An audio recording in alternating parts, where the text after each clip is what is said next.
Vienna, 1913. A hotel room. Carl Jung sat across from a man he had once called his spiritual father, and he told him something that ended 20 years of correspondence. In under an hour. He did not raise his voice. He did not accuse anyone of anything. He simply stopped agreeing. 6 months later, he resigned from the presidency of an organization he had helped build from nothing, and the letter he sent was 4 sentences long. No apology, no explanation anyone found satisfying at the time. What happened in the year leading up to that letter is the reason you're watching this video, and I need you to understand something before we go any further. This is not a story about ambition or ego or 2 brilliant men falling out over theory. This is a story about what happens the moment a genuinely kind person stops being kind on command. And I think a part of you already knows exactly what that costs, because I think a part of you is living it right now. Before I go any further, hit like on this video and subscribe to the channel. That tells YouTube this kind of content actually matters to real people, and it's honestly what lets me keep doing this. Keep sitting with old letters and case files for weeks at a time until they finally make sense. So, if any of what I'm about to say lands for you, that click means more than you'd think. Here's something I keep coming back to. For 12 years, I sat at bedsides in hospice care. I held hands of people I'd known for 6 weeks while they died, and I told their families it was going to be okay. And I meant it every single time, and it slowly hollowed me out from the inside without me noticing. Everyone called me the compassionate one, the strong one. And I believed them, because believing them was easier than asking why I felt like I was disappearing. I'm telling you that now because I think you already know this feeling. I think that's why you clicked. So let's start with the version of the story everyone already believes, because you need to see how solid it looks before I show you what's underneath it. The official version goes like this. You are a kind person. Kindness is who you are. You feel other people's pain like it's your own. You always have since you were a kid picking up on the tension in a room before anyone said a word. You give, you listen, you absorb, you smooth things over, and that has always been your gift. Society calls this a virtue. Your family calls it your role. And for years, it worked. People trusted you. People needed you. There is a certain kind of love that comes only to the person in the room who never makes things harder. You built an identity around being safe to be around, and that identity earned you something real. Closeness. Usefulness. A place at the table that felt secure because you had made yourself indispensable to it. That is the version everyone hands you. And honestly, most of it feels true, because it is built on real generosity. You are not making this up. The empathy is real. The instinct to comfort is real. Nobody is saying you were faking a single moment of it, but here's what nobody tells you when they hand you that story. They never tell you what it costs to keep performing it once the performing stops being a choice and becomes the only way you know how to survive a room. And that's where the first crack shows up. Because somewhere along the way, maybe recently, maybe you can point to the exact week, the kindness started running dry. You noticed you didn't cry anymore when someone else did. You noticed you were counting the minutes until a phone call ended instead of leaning into it. You noticed a flicker of something that felt uncomfortably close to not caring, and it terrified you. Because if you're not the kind one anymore, who exactly are you? I want you to sit with that question for a second, because it's the real question underneath everything in this video. Not, why am I losing my empathy? The real question is, who told me kindness had to be automatic in the first place? Carl Jung answered that question almost 100 years ago, and the answer is stranger and more freeing than you'd expect. It comes from a concept he spent his whole career refining, one he laid out with real precision in a text called 2 Essays on Analytical Psychology, published in 1943. He called it the persona, and once you understand what he meant by it, you will never look at your own niceness the the same way again. Jung described the persona as a mask, but not a mask in the cheap, cartoonish sense of the word. He meant something closer to a negotiated treaty between who you actually are and what the people around you need you to be in order to feel comfortable. Every person builds one. You need a persona to function in a family, in a job, in a society that has expectations. That part is not the problem. The problem, Jung wrote, is what happens when you stop treating the mask as a tool and start mistaking it for your actual face. He said that when a person identifies completely with their persona, they betray themselves without even noticing the betrayal happening. Because from the outside, and often from the inside too, it still looks exactly like virtue. It looks like generosity. It looks like being the good one. Sit with that phrase for a second. Betray themselves without noticing. Because that's not a metaphor. Jung meant it clinically. He watched patients for years, people who had built entire identities around pleasing, soothing, accommodating. And he documented something almost nobody expected. Underneath the compulsive kindness, there was always resentment. Not occasionally, always. A slow, unconscious current of anger at every single person the persona had been performed for, because none of those people had ever been asked to give consent to the performance. They just got the benefit of it. That's the first crack, the first fracture in the official story. And I want to be honest with you, it doesn't destroy anything yet. It just plants a question that won't leave you alone. If the kindness was costing you resentment you didn't even know you were carrying, was it actually kindness at all? Or was it something else wearing kindness's clothes? Here's where the story turns, because Jung didn't stop at naming the problem. He went and lived it. And the clearest place to watch it happen in real time is that hotel room in Vienna I opened with. By 1913, Carl Jung had spent almost a decade being exactly what Sigmund Freud needed him to be. Freud called Jung his crown prince, the chosen successor, the one man Freud trusted to carry psychoanalysis into a future Freud himself wouldn't live to see. Jung agreed with Freud publicly for years on questions he privately doubted. He softened his own emerging ideas about the unconscious, about religion, about the nature of libido, because disagreement risked the relationship, and the relationship was the whole architecture of his professional life. He was, in every functional sense, being the good student, the reliable one, the one who didn't rock the boat. And it worked, the way it always works. Right up until it didn't. Because of this, because Jung kept swallowing his own convictions to protect a bond built on his compliance, something started rotting quietly underneath the friendship. Freud began sensing a distance he couldn't name. Jung began having the kind of dreams he would later spend his entire career interpreting.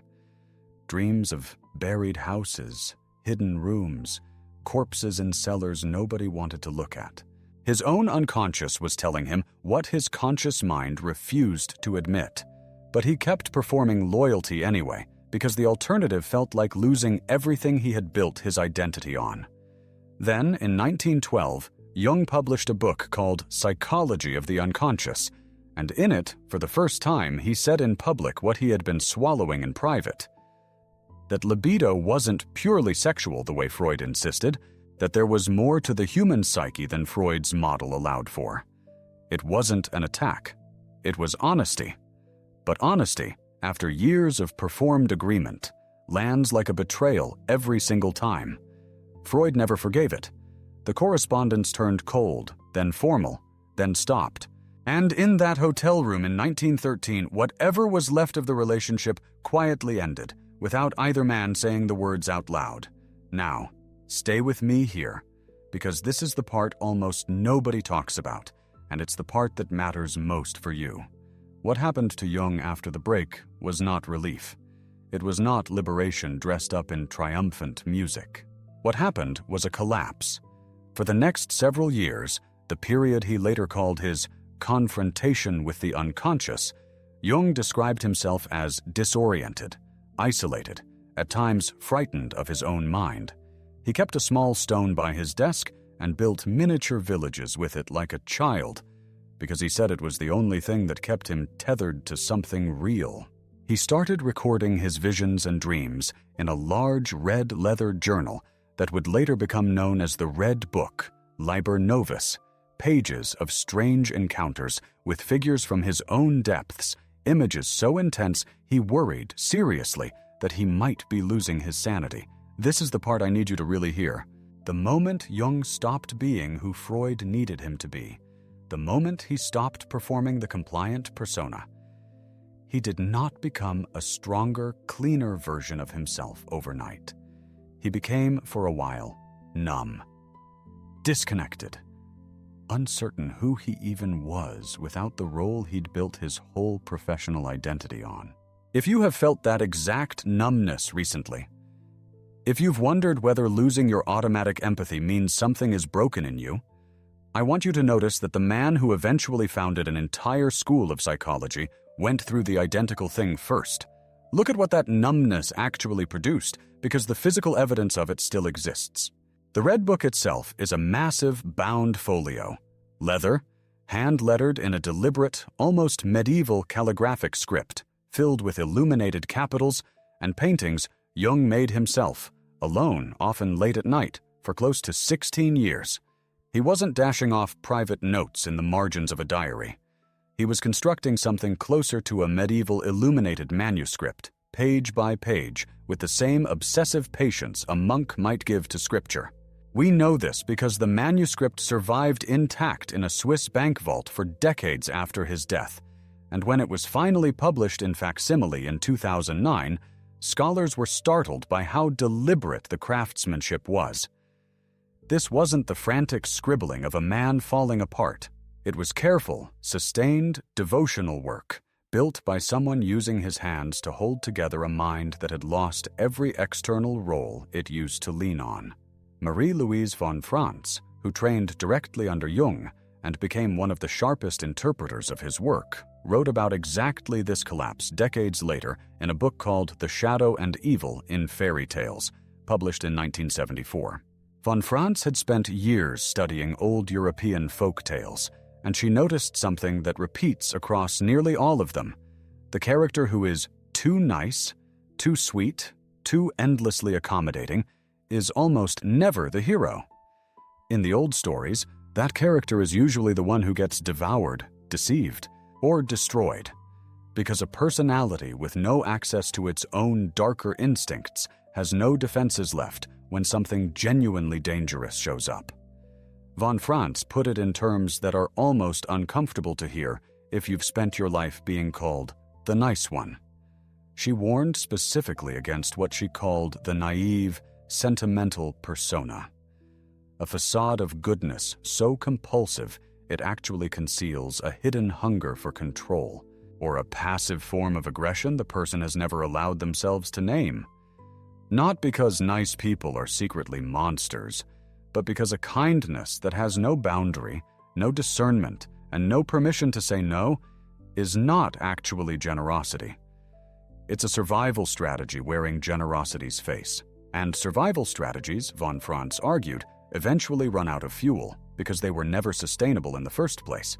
That's the second piece of evidence, and it's the one that starts turning doubt into something closer to certainty. Because if losing your automatic empathy isn't regression, if it isn't proof you're becoming cold or broken, then what is it? I wasn't sure how to answer that for myself for a long time. Then I found a strange, unexpected source that had nothing to do with Jung at all, and it cracked the question wide open from a completely different angle.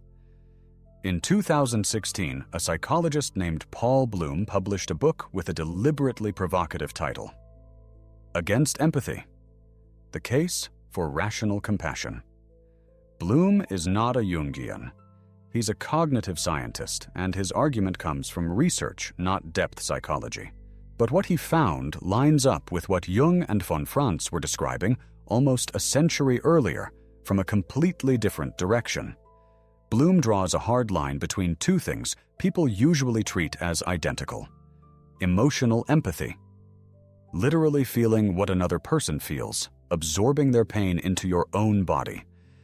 And rational compassion, which is caring about someone's well-being and acting on it without drowning in their emotional state.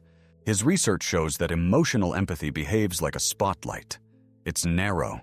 It's biased toward whoever is directly in front of you, whoever is most vivid, most visible, most immediate, which is exactly why people who run on pure emotional empathy burn out so completely and so fast. You cannot sustainably carry the full emotional weight of everyone around you as if it were your own. Something in the system eventually shuts down. Bloom's research suggests that rational compassion, caring without merging, is not a lesser, colder version of empathy. It's the version that survives long enough to actually help anyone. Read that again, because it directly answers the fear sitting underneath this entire video. The fear that if you stop absorbing everyone's pain like it's your own, you must be turning into someone worse. Bloom's research says the opposite. The numbness isn't proof you're becoming cruel. It might be the first sign of a nervous system finally refusing to keep running an unsustainable program. Now forget everything I just said about research for a second, because I want to bring this back to something that isn't academic at all. Something Jung's own life keeps pointing toward, and something I lived through myself. There's a writer named Clarissa Pinkola Estés, and she's on the short list of people whose work actually belongs in the same conversation as Jung's. She's part of the lineage this whole channel draws from. In her book, Women Who Run with the Wolves, published in 1992, she describes something she calls being socialized into manageability.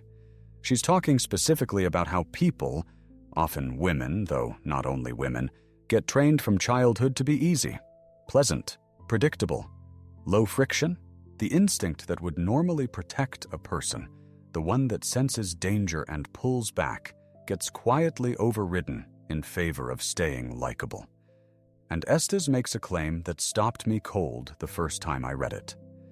A person trained into permanent manageability is not safer. They're more exposed, because predators, she means this both literally and psychologically, can smell the absence of a boundary from a distance. The nice instinct that was supposed to keep you loved instead makes you legible, predictable, easy to take from. This is not me telling you the world is full of predators waiting to exploit kind people. It's something closer and quieter than that. It's the discovery that the version of you built entirely around being easy to be around was never actually choosing anything. It was complying. And compliance, no matter how warmly it's dressed up, is not the same thing as love freely given. Here's the evidence that made this stop being theory for me and start being something closer to hard science. In 1983, a group of researchers, Aaron Beck, Seymour Epstein, Harrison Ward, and Gary Emery, published a study defining something they called sociotropy. It's a personality dimension marked by an intense, almost compulsive investment in relationships and a deep dependency on other people's approval to feel okay at all. Their data showed something specific and, frankly, a little unsettling. People who score high in sociotropy are significantly more vulnerable to depression, and specifically the kind of depression that gets triggered the moment a relationship experiences friction, distance, or a lack of reciprocity. Think about what that means in practice. If your sense of being a good person is built entirely on other people's continued approval of you, then every single boundary you try to set becomes, neurologically, a threat to your own stability. That's not weakness. That's the sociotropic system doing exactly what it was built to do, treating disapproval like danger, which is precisely why setting a boundary for the first time feels less like empowerment and more like your body is convinced something catastrophic is about to happen. I remember the first time I said no to a family that wanted me at a bedside past the point where I had anything left to give. My hands were shaking. Not because I doubted the decision, I knew it was right, but because 40 years of sociotropic wiring were screaming that I was about to be abandoned for it. Nobody warns you that healthy boundaries feel like danger before they ever feel like freedom. Now, here's the evidence that turns all of this from a collection of interesting ideas into something closer to an indictment of the official story. Because so far, everything I've shown you could still be explained away as an accident. Bad luck, a rough patch, burnout that just happens. This next piece is the one that makes that explanation fall apart. Jung didn't just theorize about the persona in the abstract. He wrote, specifically, that the shadow, the disowned, unconscious part of a personality, gets activated most intensely in exactly the moments when a person is people-pleasing to get something in return, even when that something is as invisible as safety, approval, or love. And here's the sentence that should genuinely unsettle you. Jung argued that a compulsive people-pleaser has, in his words, forgotten the evil aspect of his own pleasing behavior. Not the evil of the person they're pleasing, the evil hidden inside the pleasing itself, the quiet manipulation of trying to control how you're perceived by managing everyone else's emotional temperature before they even get the chance to react honestly to you. That is not an accident. That is not a rough patch. That's a strategy. An unconscious one, but a strategy nonetheless. And once you see it named that clearly, you cannot unsee it in your own life. I want to be very precise here, because this is exactly the point where people get this whole idea wrong, and I don't want that happening to you. None of this. Not Jung, not von Franz, not Bloom, none of it is an argument that you were secretly a bad person the whole time you were being kind. It is not permission to become cold or cruel, or to start treating people badly and call it growth. If you walk away from this video thinking Jung is telling you to stop caring about people, you have missed the entire point, and I would rather you re-watch this than leave with that lesson. What Jung is actually describing is the difference between kindness that happens to you and kindness that comes from you. Compulsive kindness is a reflex, automatic, fear-driven, incapable of saying no, because saying no was never actually available as an option. Chosen kindness requires something compulsive kindness never had, the real, standing possibility of refusal. You cannot call it generosity if walking away was never on the table. So here is the proof that makes the official version completely impossible to hold on to anymore. Look at what actually happened to Jung after his collapse. Not the story people tell about him triumphantly rising above Freud, but what he actually did with those years underground. He didn't come out the other side colder. He came out having built an entire body of work around integrating the shadow, around learning to consciously hold the parts of himself he used to suppress in the name of being agreeable. And once he had done that work, his relationships with the people who mattered to him didn't disappear. They got real for the first time. He wasn't performing warmth toward his patients, his students, his family anymore. He was choosing it, session after session, decade after decade, for the rest of his life. The persona of the loyal disciple died in that hotel room in 1913. What eventually replaced it wasn't coldness. It was a man capable, for the first time, of actually meaning what he said. That's the truth underneath everything the official story got wrong. The bondage you're feeling right now. The guilt when you set a boundary. The fear that your numbness means you're becoming someone worse. The grief over the nice person everyone used to love. None of that is evidence you're regressing. It's the sound of a persona finally cracking under the weight of pretending it was never a choice in the first place. Here's the sentence that I want you to actually remember after this video ends, because I think it might matter more than anything else I've said. The kindness you feel yourself losing right now was never entirely yours to begin with. It was a contract, signed under fear, before you were old enough to know you were signing anything. What's left underneath it, quieter, harder earned, a little rough around the edges at first, that's the first kindness you will have ever actually chosen. And that changes everything about what happens next in your life, because chosen kindness doesn't run out the way performed kindness does. It doesn't drain you at 3 a.m. wondering why you feel empty after giving all day. It has boundaries built into its foundation, because boundaries were the whole reason it became real in the first place. You will still care. You will probably still be the person people come to when things fall apart. But you'll be choosing it, session after session, the same way Jung eventually did. And that single difference is the whole reason his kindness, once it became real, could actually last a lifetime instead of collapsing every few years under its own weight. I think about the patients I sat with in hospice more than I let on. There was a woman near the end, maybe 6 weeks before she died, who told me something I've never fully shaken. She said the kindest thing anyone ever did for her wasn't the people who sat with her out of duty. It was her daughter, who had spent a year in therapy learning to say no to her, and only after that could finally sit at her bedside without an ounce of resentment in the room. The daughter's love got smaller in scope and infinitely more real in substance. That's the whole shift Jung is describing, just lived out in a hospital room instead of a psychology text.